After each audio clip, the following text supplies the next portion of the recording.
Bapak, Ibu, Saudara yang dikasihi oleh Tuhan, salam sejahtera dalam Tuhan Yesus Kristus.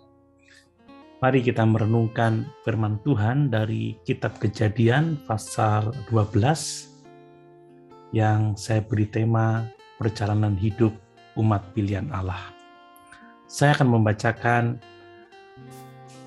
Kejadian pasal 12 ayat 1-5 dan saya berharap Bapak Ibu Saudara membaca keseluruhan pasal ini. Demikian firman Tuhan.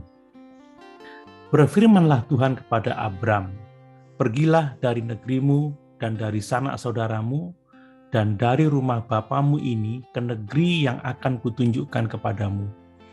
Aku akan membuat engkau menjadi bangsa yang besar dan memberkati engkau serta membuat namamu masyhur, dan engkau akan menjadi berkat.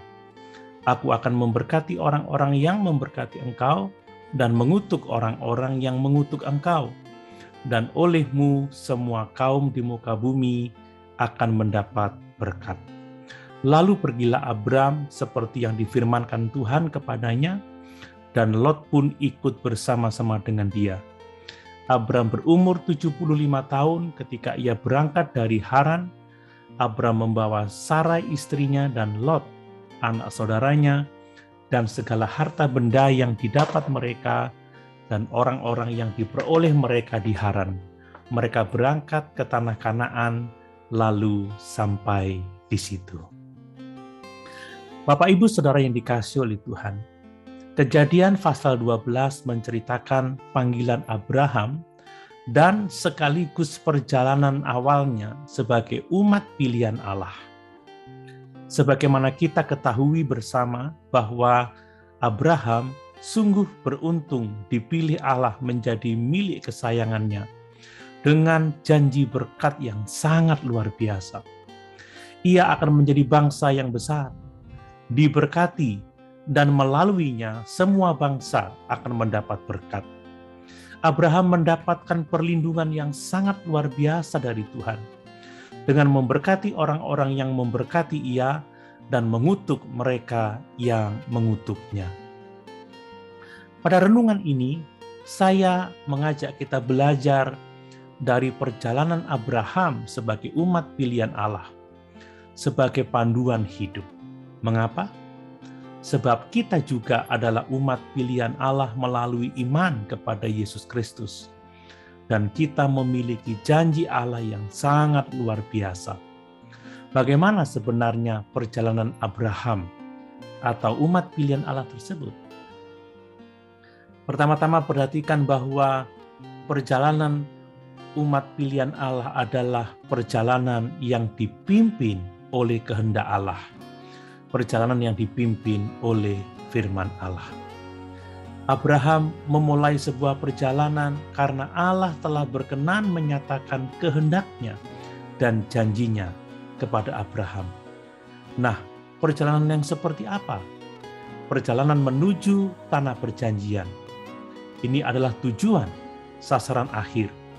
Demikian juga dengan kita orang-orang percaya, tujuan akhir kita adalah surga yang mulia. Berikutnya perhatikan bahwa perjalanan yang penuh tanggung jawab dan pengorbanan adalah perjalanan umat pilihan Allah. Kita melihat bagaimana Abraham meninggalkan sanak saudara yang sangat mereka kasihi dan mengasihi mereka. Abraham meninggalkan kampung halamannya. Dan Abraham menempuh bahaya dan dia siap menanggung resiko di dalam perjalanannya. Ini adalah perjalanan yang membutuhkan tanggung jawab yang besar dan kesiapan untuk berkorban. Yang berikutnya, perjalanan umat pilihan Allah adalah perjalanan yang tidak mudah dan penuh dengan hambatan. Perhatikan bagaimana Abraham mengalami penderitaan sebagaimana dialami oleh semua manusia. Dan Abraham menderita sebagai orang benar. Yang berikutnya, perjalanan umat pilihan Allah adalah perjalanan dalam pemeliharaan dan perlindungan Allah yang penuh kasih. Perhatikan bagaimana Allah hadir dan berfirman. Allah memberikan perlindungan. Untuk itu, sebagai umat pilihan Allah, mari kita membangun ibadah, kita membangun mezbah dosa. Mari kita hidup bijaksana dalam menghadapi setiap persoalan hidup. Kita diberi hikmat untuk mengatasi setiap persoalan hidup. Dan mari kita setia menantikan pertolongan Tuhan. Ada kalanya kita tidak bisa berbuat apa-apa lagi untuk mengatasi persoalan hidup, tetapi kita harus bersandar kepada Allah dan kita akan melihat mujizat Allah. Bapak, Ibu, Saudara yang dikasihi oleh Tuhan, mari kita hidup sesuai dengan kehendak Tuhan, hidup sesuai dengan rencana Allah. Kita mau bertanggung jawab dan siap berkorban, dan dalam setiap pergumulan kita bergantung sepenuhnya pada Tuhan, maka kita akan melihat mujizat dan pertolongan Tuhan. Haleluya. Tuhan Yesus memberkati.